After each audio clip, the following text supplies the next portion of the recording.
상대가 영적 나르시시스트라고 인식한 순간 상대하지 말고 최대한 빨리, 최대한 멀리 도망가셔야 해요. 안녕하세요. 영적 성장을 함께하는 스피리추얼 엘리베이션입니다. 오늘은 영적 성장을 추구하는 분들에게 조금이라도 도움이 될 수 있는 이야기를 해볼까 합니다. 영적 성장을 추구하는 분들이 조심해야 할 이야기를 할까 해요. 오늘은 영적 나르시시즘에 관한 얘기를 해볼까 합니다. 영적 나르시시즘은 영적 성장의 길에서 나도 모르게 영적 에고가 성장하면서 자기애에 빠지는 것을 말해요. 오늘은 영적 나르시시즘을 3레벨 정도로 나눠서 이야기해 볼게요. 하나는 영성을 추구하는 중에 영적 에고가 만들어지면서 영적 나르시시즘으로 발전하는 경우, 또 다른 하나는 원래 나르시시즘이 심한 사람이 영성이라는 무기를 가지게 되는 경우, 그리고 마지막은 나르시시스트가 영성을 무기로 사용하는 경우입니다. 순서대로 위험합니다. 가장 먼저 초보자들이 영적 에고가 강화되면서 영적 나르시시즘에 빠질 수 있는 경우입니다. 나의 영적 성장의 갈망이 커지고 그것을 추구할 때 에고가 영적 성장을 향한 노력을 가로채기도 합니다. 영적 추구나 수행을 해나가다 보면 스스로가 성장하고 있고 발전하고 있다고 느껴요. 사실 그것은 나의 영이 성장하는 것이 아니라 나의 에고가 성장하고 있는 것일 수 있습니다. 그래서 항상 스스로를 돌아보며 자기 반성과 평가가 필요해요. 영적 성장은 오래된 것을 버리고 치유하는 것으로 이어져요. 그런데 나의 영적 성장이 나의 자신감이 커가는 쪽으로 흘러가면 그것은 영적 성장이 아니라 에고의 성장일 수 있어요. 영적 여정에서 내가 남들보다 낫다는 마음이 깃든다면 영적 에고가 성장하고 있는 것입니다. 내가 남들보다 더 낫다고 생각하는 것 자체가 나와 남을 나누는 큰 분리의식이며 강한 에고 상태입니다. 그리고 내가 수련하는 사람이니 이러해야 한다, 이렇게 보여야 한다라는 마음이 생긴다면 스스로를 다시 점검해 볼 필요가 있어요. 그것이 영적인 발전인지 에고의 성장인지 반문해 봐야 합니다. 영성을 추구하면서 많이 빠지는 함정입니다. 이런 일들은 명상에서도 나타나는데요. 명상은 에고를 분리하고 가라앉히는 행위이지만 오히려 에고를 강화하는 데 좋은 방법이기도 해요. 명상을 통해 얻는 긍정적인 반응에 만족하고 그것을 추구하고 그것을 목표로 삼는다면 그것은 에고를 위한 명상입니다. 건강이나 스트레스 해소, 성공, 돈을 버는 것 등 외부의 이점에 더 관심을 가지는 명상도 영적 에고가 성장하는 명상입니다. 명상에서 느끼는 기운이나 떠오르는 상에 관심을 가지고 그것에 의미를 부여하는 순간 그건 영적 에고의 성장이 됩니다. 우리의 영은 바탕이나 저변과 같아요. 그 위에 떠오르는 반응이 목표가 되면 안 됩니다. 그 위에 떠오르는 쾌락적인 반응이나 만족감에 치우친 명상은 자기 중심성과 자기 향상을 촉진하여 에고를 강화하는 명상이 됩니다. 그래서 요즘 유행하는 마음 챙김이나 명상 프로그램들이 너무 목표 지향적이지 않은가 하는 생각을 해요. 명상이 끝나고 나서 다른 사람을 대하는 나의 감정을 느껴보세요. 건강한 자신감이 아니라 다른 사람보다 우월한 마음이 생긴다면 나를 다시 되돌아봐야 해요. 두 번째는 원래 나르시시즘적인 성향을 가진 사람이 영성이라는 것을 무기로 삼는 경우예요.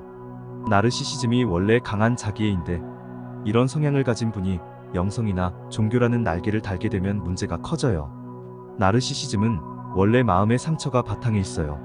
항상 과도한 행동은 반대의 상처가 있어요. 나르시시즘의 성향을 가진 분이 영적 수행을 하다가 무엇인가를 알았다고 착각하는 순간 영적 나르시시즘으로 변하게 됩니다. 영적 지식을 바탕으로 스스로를 미화한 자기 인식을 가지게 됩니다.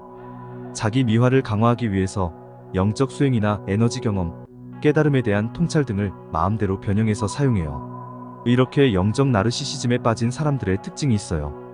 이건 나르시시즘의 특징과 비슷한데 영적 버전이라고 할 수 있어요. 먼저 영적 나르시시즘에 빠진 사람들은 영성이나 깨달음에 대한 지나친 환상을 가지고 있어요. 깨달음이 이 삶을 초월하는 무엇, 모든 문제를 해결하는 무엇이라는 환상을 가지고 있어요. 그리고 스스로 과도한 영적 자존감을 가지고 있어요.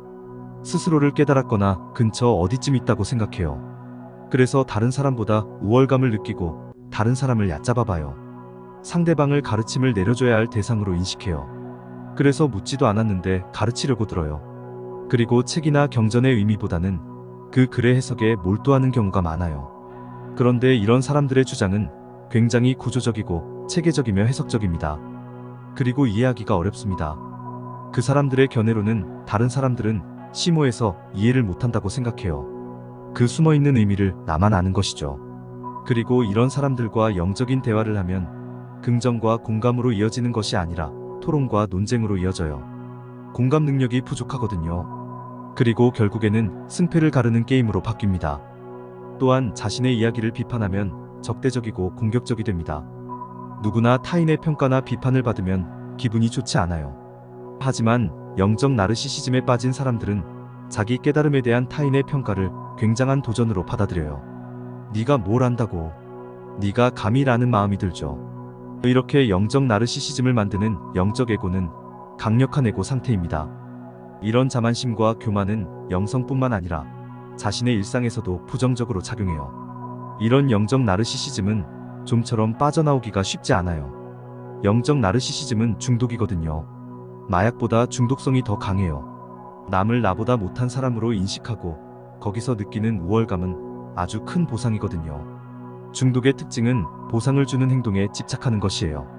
더 위험한 것은 이런 사람들의 동맹입니다. 비슷한 사람들끼리 모여 서로 인정하고 함께 타인을 깔봅니다. 함께 배타적인 그룹을 만들어 나르시시즘을 키워갑니다. 서로 인정해주는 척하는 거여서 대부분 무너지기는 하는데 이러한 동맹이 커지는 경우도 있어요. 대부분 영적 나르시시스트가 수장인 경우에요. 가장 위험한 것이 영적 나르시시스트입니다. 나르시시즘과 나르시시스트는 단어가 비슷해 업그레이드 버전쯤일 것 같지만 완전히 다른 차원의 문제예요. 나르시시스트는 오히려 소시오패스 쪽에 가까워요. 영적 나르시시스트들은 영적 나르시시즘의 특징을 포함하고 있으며 나아가 사람을 이용하고 착취해요. 영적 나르시시스트는 영적으로 완성된 나라는 허황된 가짜를 만들어 놓고 그걸 스스로 믿는 거예요. 영적 나르시시스트들의 특징은 스스로가 만든 가짜 나를 인정받기 위해 사람들을 교묘하게 이용해요. 영적으로 완성된 나를 인정받기 위해 타인을 조종하고 학대하고 착취하는 행동을 하는 거예요. 사람들에게 큰 피해를 입혀요. 영적 나르시시스트를 만나면 그들을 바꾸려고 시도하지 마세요.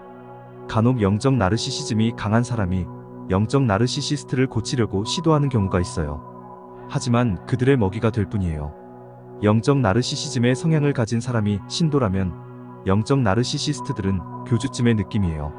상대가 영적 나르시시스트라고 인식한 순간 상대하지 말고 최대한 빨리 최대한 멀리 도망가셔야 해요. 영적 나르시시스트는 고치기 힘들어요.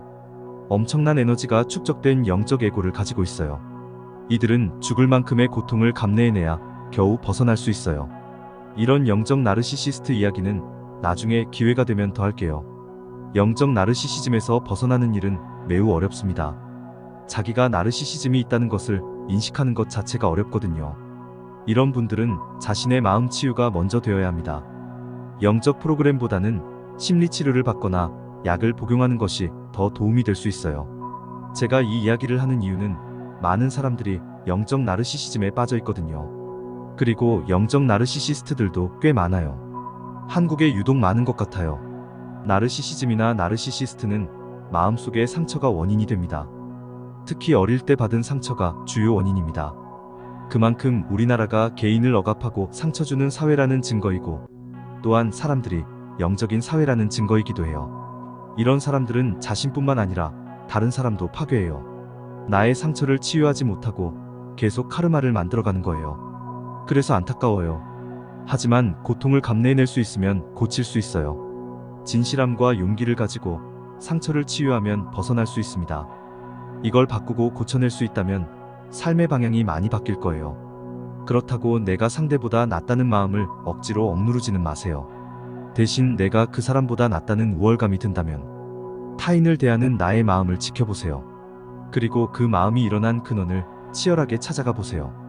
그것을 일으키는 나의 경험과 신념을 들여다볼 수 있으면 해답을 찾을 수 있을 거예요. 오늘 이야기는 여기까지입니다. 들어주셔서 감사합니다.